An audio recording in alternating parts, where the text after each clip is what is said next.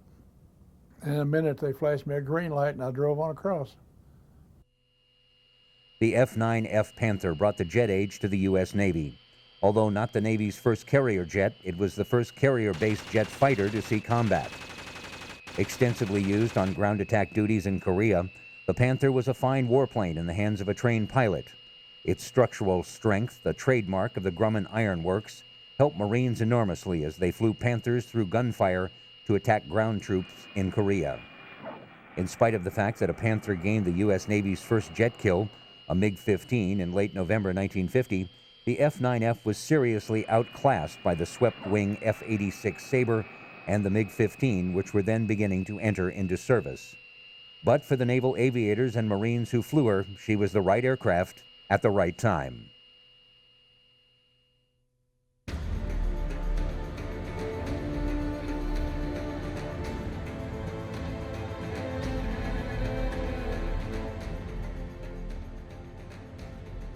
Finally, the communist offensive was halted as much by exhaustion among the communist forces as by the relentless air attacks on their supply lines. Growing UN air superiority was to be the key to the entire war. Resupplied and tired of running, it was now time for the UN forces in Korea to strike back. Supreme UN Commander General MacArthur's counterattack combined a breakout from the Pusan perimeter with a brilliant amphibious landing at Incheon. Hammered by tanks, artillery, and fighter bombers, the North Koreans retreated in disarray.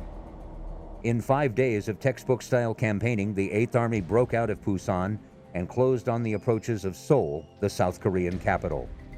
By the end of September, the North Korean Army had essentially ceased to exist, and UN forces were within 5 miles of the 38th parallel all along the line. Pounded from the ground and air, the once powerful NKP Army fell back in chaos. UN air power patrolled the sky at will. The UN forces rapidly advanced north toward the Chosin Reservoir, the site of an important hydroelectric plant, and the Yalu River, the border between North Korea and the People's Republic of China. Despite intelligence information in early November that revealed Chinese Communist forces were massing in strength across the Yalu River, MacArthur ordered UN forces to continue their pursuit of the North Koreans. On November 27th, elements of the Chinese Communist People's Liberation Army crossed the Yalu River and struck UN positions in force. In a carefully planned counterstroke, 8 Chinese divisions charged down from surrounding mountains with the express mission of destroying the advancing 8th Army. As the Chinese poured across the border into Korea, Chinese air power suddenly entered the war in a dangerous way. During the first 2 months of the war, the combat aircraft was mostly of World War II era. Mustangs were used in the ground attack role. U.S. Navy and Marine Corsairs operated from carriers. Strategic bombing missions were conducted by B-26 medium bombers and B-29 Superforts, bombers escorted by F-80 Shooting Star jets that were almost as old. In the absence of any serious opposition, these well-trained combat aircraft ruled the skies. But when China entered the conflict, that all changed. In the steel-gray skies over North Korea, the first Russian-built swept-wing MiG-15, codenamed Pfaadt, appeared. It was one of the most advanced jet fighters of the day. The MiG-15 was primarily intended as an interceptor, produced to protect the Soviet Union from the threat of fleets of American bombers flying into Soviet airspace at high altitude. The designers therefore created an aircraft with a service ceiling of about 51,000 feet and a rate of climb of 9,000 feet per minute. The fast, heavily armed MiG outflew first-generation UN jets, such as the American F-80 and Australian and British Gloucester Meteors, posing a real threat to B-29 Superfortress bombers, even under fighter escort. When the Chinese surprised us, our intelligence set up, and certainly MacArthur, by intervening and driving us back towards the 49th parallel. So, but no, after that, we should sure, had to expect the Chinese were going to operate out of bases in Manchuria. Chinese and Russians eventually would operate out of those bases. They're certainly never going to operate out of Korean bases because we closed all those bases very quickly, and North Korean bases. So it had to be China and Chinese support that was a factor. There was really no surprise. As for the equipment, the hardware, the MiG-15, no, we knew that's what they were going to use. So I wouldn't say that was a surprise. It was a little bit of a surprise how good the airplane was, because it outperformed the F-86 in many ways, almost all ways, in fact. It cruised higher, accelerated faster, was light, very maneuverable. Its principal defect was, well, a couple. One was in its gunnery systems and aiming systems, which were very primitive. It had a large gun, I think it was a 37 caliber cannon, and a couple of smaller ones, 23s, I think. But they were slow firing. So, I mean, you had to really track the target for a long time in order to score hits with it. But if they hit, I mean, it blew a hole in whatever it hit. It had been designed to shoot down B-29s. It was an air defense aircraft for the Russians. So, it had to pack a punch to knock down a big airplane. By contrast, we still had 50 caliber machine guns, which is what we were using. We had no cannon whatsoever on those F-86s, machine guns. And their aiming systems were primitive, of kind of iron sight World War II technology. Their other big disadvantage was in roll rate, they couldn't turn the aircraft quickly, roll it quickly to establish a new turn vector. So if you were in a 1v1 fight with somebody, the F-86 was very agile and could turn quickly and spoil this guy. If he eventually had a aiming solution, a tracking solution that would allow him to score hits, we could quickly reposition and destroy his tracking position. So this made it very difficult for the MiG-15 to score kills. Air superiority is a bedrock principle of American war fighting. This is still as true today as it was in World War II and Korea. Air superiority is essential for offensive infantry operations, or defensively when being attacked by a superior force, as well as for conducting a strategic air campaign. The MiG-15 represented the first serious threat to American air superiority since the dark days of 1942 and 1943, during which the U.S. lacked a realistic ability to protect the bomber streams over Europe. The MiG-15 was designed to be a bomber killer, pure and simple. The Soviet Air Force sent their best pilots to fly missions for the North Koreans to gain experience against the West and learn their aerial combat techniques. The decision to introduce the MiG-15 not only closed the jet fighter gap, its performance leapfrogged all of the opposing straight-wing jets. U.S. pilots in Korea were astonished to find that the MiG-15 had an advantage over the new Sabres of about 3,000 feet per minute in a climb. Furthermore, the MiG-15 could operate at altitudes that the Sabre simply could not reach.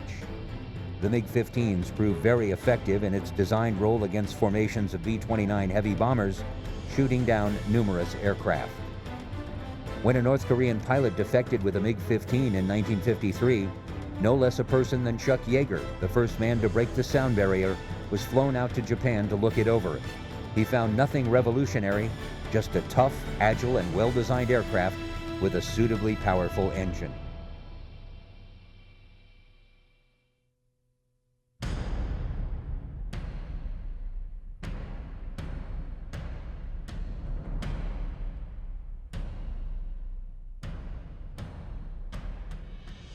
In 1950, the F-86 was under development, but was not battle-ready. The best American fighter jet available at the time was the F-80. It was a good aircraft on paper, but no match for the MiG-15s. The MiGs were like lightning. At first, the MiG-15 pilots simply flew along the Yellow River in an effort to tempt American aircraft into Chinese airspace. But on November 8th, a section of 4 of the communist jets ventured too far and was boxed in by 4 F-80s and into the first all-jet air combat in history. On the following day, a U.S. Navy F-9F Panther pilot flying off the deck of the USS Philippine Sea also downed a Chinese MiG. But the combat was not all one way. On November 10th, Chinese jets shot down a B-29 heavy bomber. The MiG was now seriously threatening to deny the UN the air superiority they had previously enjoyed. In December 1950, the United States sent in the F-84 Thunderjet, an escort fighter, and at long last its latest fighter, the F-86 Sabre, to take on the MiGs. The Thunderjet had a distinguished record during the Korean conflict. Although the F-84B and the F-84C could not be deployed because their J-35 engines had a service life of only 40 hours, the F-84D and F-84E entered combat with the 27th Fighter Escort Group on December 7, 1950. The aircraft were initially tasked with escorting the B-29 bombers. The first Thunderjet air-to-air victory against a MiG-15 was scored on January 21, 1951, at the cost of 2 F-84s. The F-84 was a generation behind the swept-wing Soviet MiG-15 and outmatched, especially when the MiGs were flown by Soviet pilots, and the MiG counter-air mission was soon given to the F-86 Sabre. Like its famous predecessor, the P-47, the F-84 switched to the low-level interdiction role at which it excelled. The F-84 flew a total of 86,408 missions, dropping 55,586 tons of bombs and 6,129 tons of napalm. The USAF claimed F-84s were responsible for 60% of all ground targets destroyed in the war. Notable F-84 operations included the 1952 attack on the Suiho Dam. During the war, the F-84 became the first USAF fighter to utilize aerial refueling, which allowed them to linger over targets much longer. In aerial combat, F-84 pilots were credited with 8 MiG-15 kills against a loss of 64 Soviet-built aircraft.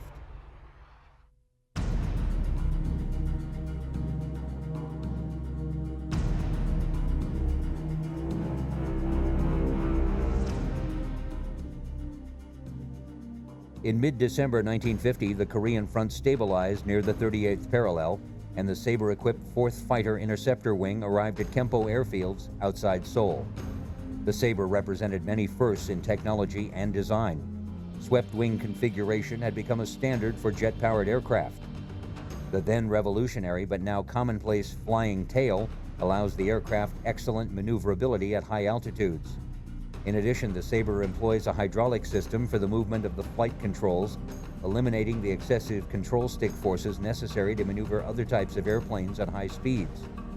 Identifying features of the F-86 are the graceful swept-back wing and the nose inlet located in the fuselage. Armament of the fighter versions of the aircraft consisted of 3 50-caliber machine guns buried in each side of the fuselage near the nose, and provisions for carrying 2 1,000-pound bombs or 16 5-inch rockets on the wings. Interceptor versions of the aircraft carried 24 2.75-inch rockets mounted on a retractable tray contained in the bottom of the fuselage. The tray extended only long enough to launch the rockets. Outnumbered 4-1, the F-86 proved their worth. Although the numbers were not large, many of the newly arrived American fighter pilots were World War II veterans with considerable flying and combat experience, whereas U.S. intelligence had revealed that the North Korean and Chinese pilots were much younger and lacked such combat experience. Now, the Air Force then had to grow, had to expand very rapidly in order to meet the demands of the Korean War, and many of these World War II guys were brought back in. But they were not, regular officers. They had been reservists in World War II, most of them, and might have stayed on as active reserve back in their civilian communities or Air National Guard people, but they were recalled to active duty. And they did carry the load because the majority fell into that category. Among these old-timers were baseball player Ted Williams, future TV sidekick Ed McMahon, and future astronaut John Glenn. One of the most successful of these retreads was Francis "Gabby" Gabreski, one of only 7 pilots to achieve ace status both in World War II and the Korean War. In 1940, he applied to join the Army Air Corps, but, awkward and nervous, was almost washed out of flight school. Sent to fight in Europe, he flew with a Polish squadron of the RAF before becoming a member of the USAF's 56 Fighter Group. Flying P-47 Thunderbolts, he recorded 28 kills before being shot down and taken as a prisoner of war in the summer of 1944. Gabreski was in his 30s when the Korean War gave him a second chance at air combat. Leading the 51st Fighter Interceptor Wing, he was credited with shooting down 6.5 MiGs. Like many pilots who had fought in World War II, Gabreski disdained newfangled technology such as radar-controlled gun sights. An inveterate gum chewer, he would pick some gum out of his mouth as he entered combat and stick it to his Sabre's windshield to line up his shot. His natural ability never let him down. There were strange echoes of World War I in the Korean conflict. As on the Western Front during the Great War, the most important function of air power was to support ground troops engaged in a grim and desperate war of attrition. But once again, it was the fighter pilots and their contest for air superiority that grabbed the headlines. The duel between MiG-15s and Sabres in MiG Alley over the Yalu achieved legendary status as a classic of aerial combat, even while the fighting was still in progress. It was the setting for the first all-jet air war. The MiG pilots generally operated in formations up to more than 50 strong. The far less numerous Sabre pilots were aggressive, eager for action, and intensely competitive. Not since World War I had the pursuit of ace status, 5 kills, had such importance. The fighting in MiG Alley was a study in contrasting tactics and styles of warfare. The great strength of the MiG-15s was their performance at high altitude. Cruising at 48,000 feet and at just below Mach 1, the MiG was unreachable by the Sabres. If they stayed at that kind of altitude, as they often did, the Sabres were denied the possibility of air combat. When the MiG pilots were more aggressively inclined, a number of them would peel away from the mass formation and dive on the Sabres patrolling far below. They would try to get in a shot at the Americans before pulling back up, using their superior rate of climb to escape. These tactics were known to the American pilots as yo-yo, or when the MiGs came out of the sun and climbed back towards it again as zoom and sun. The Sabre pilots had an aircraft that was faster than the MiG in level flight and more effective at lower altitudes. If they could engage the MiGs in a dogfight, they had a high chance of success. One effective tactic was dubbed Jetstream. 16 Sabres would enter MiG Alley in flights of 4 at a few minutes interval. If the MiG could be tempted to dive on one of the flights, the others would converge to counterattack. The Sabres operated at a significant disadvantage in that they were always far from their bases, and even with drop tanks, they never had more than 20 minutes in the battle zone. The MiGs mostly remained within a few minutes flying time of their bases over the Chinese border. The Sabres were constantly outnumbered, usually by 3 or 4 to 1, yet they had far better results in the air duels. The crucial factor was pilot quality. Most communist flyers were good at following instructions, but showed little initiative or aggression and often made basic errors in dogfights. The American pilots displayed an outstanding hunger for battle. They had the right stuff, and this proved decisive.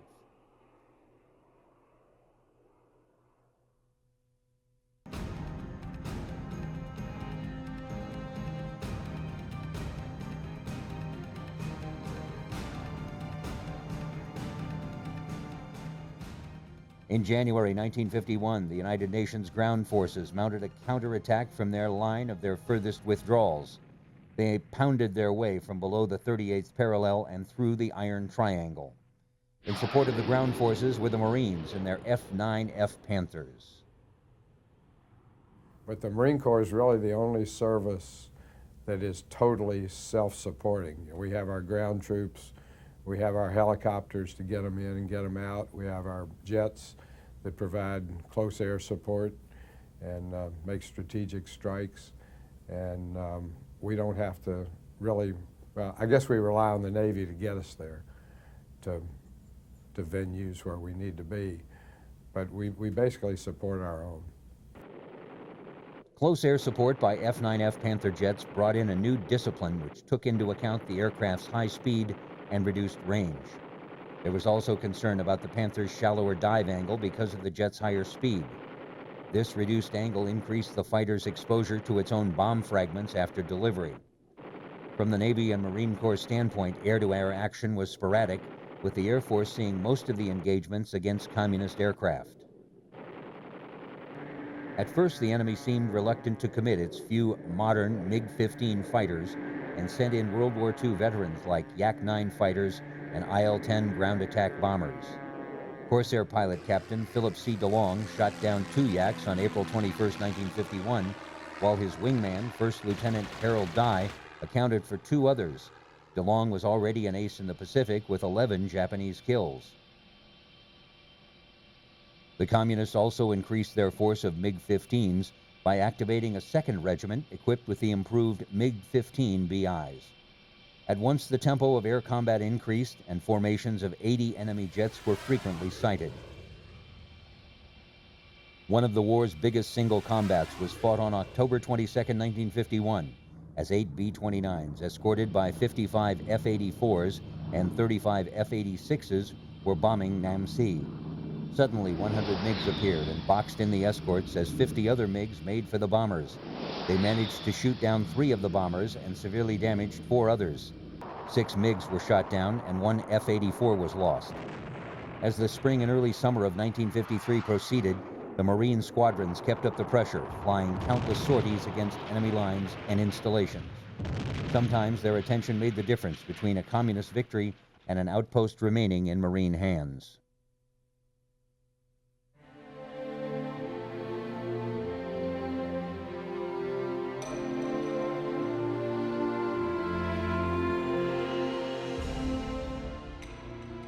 The attack on the Sui-Ho Dam was the collective name for a large series of air attacks by UN Command Air Forces on 13 hydroelectric generating facilities that took place between June 23rd and June 24th, 1952. Primarily targeting the hydroelectric complex associated with the Sui-Ho Dam in North Korea, the attacks were intended to apply political pressure on the stalled truce negotiations at Panmunjom. The air assault was conducted jointly by fighters and fighter bombers of the U.S. Air Force, U.S. Navy, U.S. Marines, and the South African Air Force. This was the first time the separate air arms had worked together on such a massive scale. It was followed 17 days later by another series of large-scale joint attacks on the capital city of Pyongyang. 4 attacks on a much more limited scale occurred between September 12, 1952 and June 7, 1953. Causing only minor damage and little impact on the outcome of the truce talks. UN forces also exerted pressure on the North Korean infrastructure by attacking the smaller power-generating plants of the North Korean power grid during the summer of 1952 to prevent them from filling the void in power generation. Aircraft from all 3 services were a mixture of propeller-driven and jet aircraft. 84 F-86 Sabres of the 4th and 51st Fighter Interceptor Wings were the first to arrive in the Sui-Ho target area to provide cover against the MiG attack. The MiG-15 fighter base complex at Antong Tai Ton Chau in China, where 150 MiGs had been counted, was located less than 40 miles from the UN target. Part of the force was ordered to keep MiGs from taking off by flying low over their bases, even though officially UN aircraft were not allowed to cross the Yalu except in hot pursuit. According to U.S. sources, 160 MiGs took off before the arrival of the covering force flew deeper into China, possibly fearing the airfields were the targets, and none attempted to intercept the strike force. Nicknamed Maple Special, incursions into Manchuria by pilots of the 51st FIW were planned to surprise MiGs over their own airfields and to establish contrived conditions for hot pursuit. These missions had resulted in heavy losses for the 64th IAK during the previous months. At least half of the MiGs destroyed in April and May 1952 were shot down during takeoffs or landings in response to the American ruse. 12 AD Sky Raiders, or VA-65, off the Boxer, then began their dive bombing runs on the Sui-Ho generating stations, followed by 23 Sky Raiders off the Princeton and Philippine Sea, releasing 81 tons of bombs in little more than 2 minutes. Between 1610 and 1700, U.S. Air Force jets added 145 tons of bombs on the Sweho generating plant. At almost the same time, 52 F-51 Mustangs of the 18th Fighter Bomber Group and the South African 2nd Squadron struck Fusen Plants 3 and 4 west of Hung Nam, while 40 Marine Sky Raiders and Corsairs of MAG-12 bombed Choshin No. 4, and 38 Panthers of MAG-33 hit Choshin No. 3.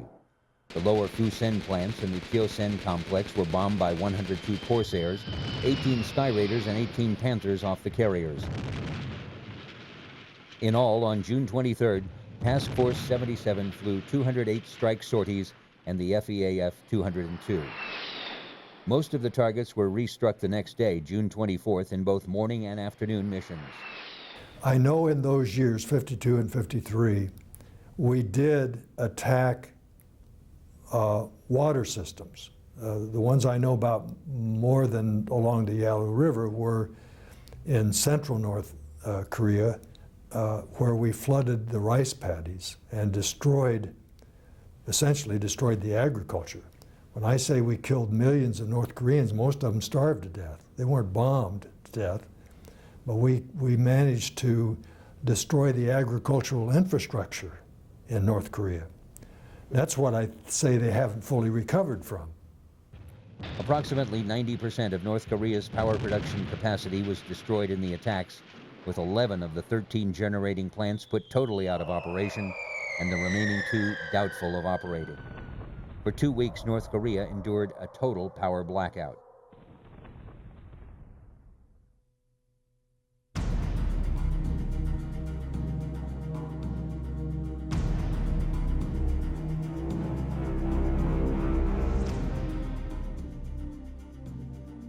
Combat information from Korea was filtered back to the Sabre's designers, and in June 1952, an improved Sabre, the F-86F, began to be deployed to the 51st Fighter Wing. The F-86F was the first Sabre variant which was superior in all respects to the MiG-15s. During the last 6 months of the war, these fighters wholly dominated the skies. By June, the Reds were ready for an armistice. The battle line of mid-June was to remain more or less stabilized throughout the coming peace talks. Finally, notice was received that July 27th would be the last day of the war.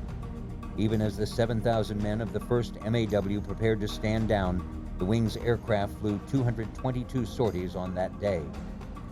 Captain William I. Armagost of VMF 311 flew the last jet mission of the war against Chinese supply areas in the late afternoon, 35 minutes before the ceasefire was to take effect at 1910 hours. During the war, the UN forces downed 827 MiGs. The UN forces lost 112 jet aircraft. It was one of the most successful air campaigns ever. After the war, the USAF reported an F-86 Sabre kill ratio in excess of 10-1, with 792 MiG-15s and 108 other aircraft shot down by Sabres, and 78 Sabres lost to enemy fire. Post-war data, however, confirms only 379 Sabre kills. 39 UN pilots became aces. The Soviet Air Force reported some 1,100 air-to-air victories and 335 MiG combat losses. China's People's Liberation Army Air Force, PLAAF, reported 231 combat losses, mostly MiG-15s, and 168 other aircraft lost.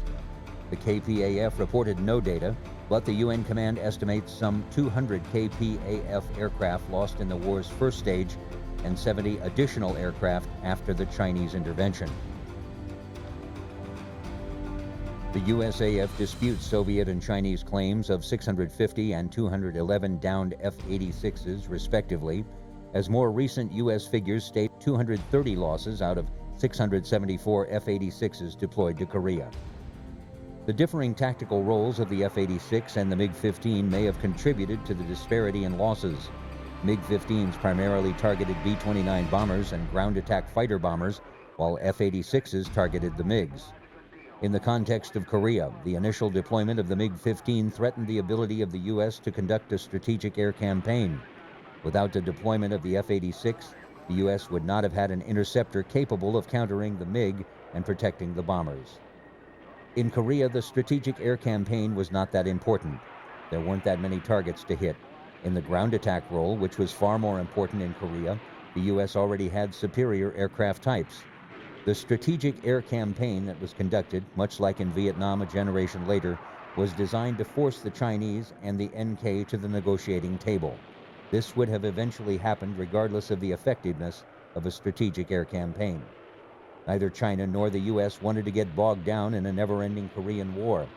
Once it became clear that the Korean War was not a precursor to the U.S.-led invasion of China, and that the Chinese were prepared to accept a restoration of the pre-war boundaries, neither side had much interest in prolonging the war. The larger implication of the deployment of the MiG-15 went beyond the borders of Korea. It touched the very core of the American doctrine of nuclear deterrence. The U.S. relied on its bomber fleet and its effectiveness in delivering their nuclear payloads to contain Soviet expansion, especially in Europe. Had the perceived effectiveness of the American deterrent been eroded, the U.S. would have either had to build up its conventional forces in Europe to more effectively check Soviet military power, or accepted more Soviet adventurism. Without a credible nuclear deterrent, Europe might have faced a never-ending stream of Berlin-type crises. The F-86 Sabre and Super Sabre proved the MiG-15 could be handled and the bombers could get through to their assigned targets. From an air combat viewpoint, the Korean War was historic in that it was the first major conflict in which large numbers of opposing jet fighters engaged one another. For future air-to-air combat, the Korean War marked the end of the age of gun-only armament air combat. The era of the air-to-air missile was about to dawn. The second generation of jet fighters which fought in the skies over Korea wrote a new chapter in aviation history and became legends of air combat.